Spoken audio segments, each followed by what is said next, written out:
The video will start in 8. Cancel Jeremy Corbyn has said the evidence points towards Russia over the nerve agent attack on ex-spy Sergei Skripal. The Labour leader responded today to pressure from within his own party to point the finger of blame at Moscow.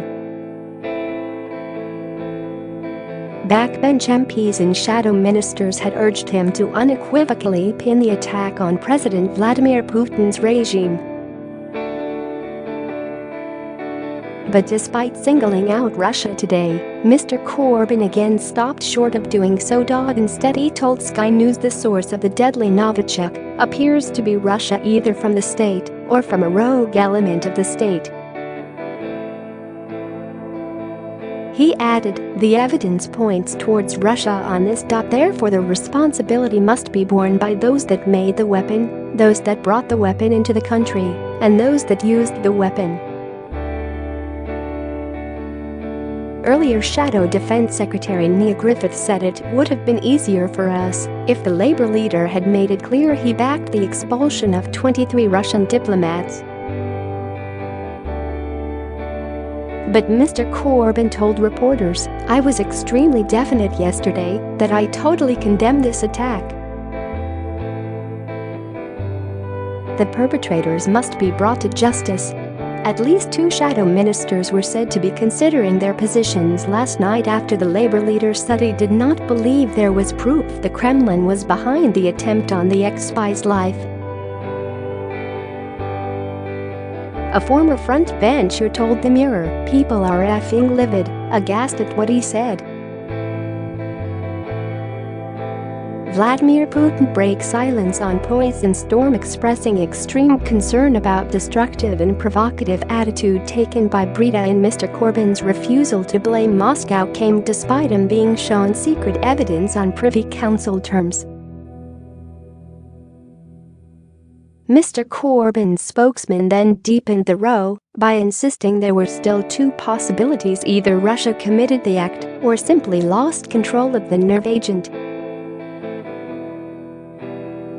Crucially, the spokesman added British intelligence had been problematic before, such as about weapons of mass destruction (WMD) in Iraq.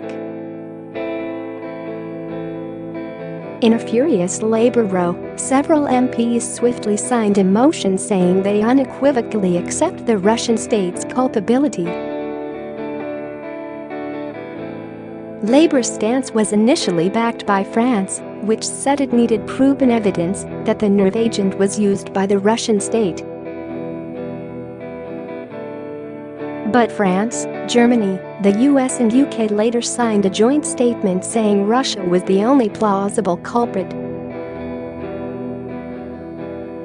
Mrs May directly blamed Moscow, and Foreign Secretary Boris Johnson said the evidence pointing at a hit by the Russian state is overwhelming.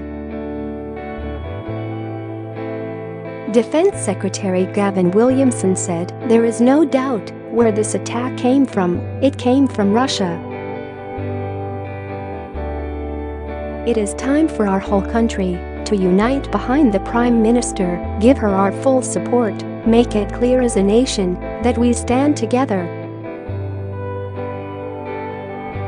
Foreign Secretary Boris Johnson said, "If something swims like a duck and quacks like a duck, it's probably a duck." He told BBC Breakfast, "The evidence is overwhelming that it is Russia. There's something, by the way, in the kind of smug, sarcastic response that we've heard from the Russians that to me indicates their fundamental guilt." Sergei Skripal and his daughter Yulia remain in a critical but stable condition 11 days after they were found slumped over a bench in Salisbury.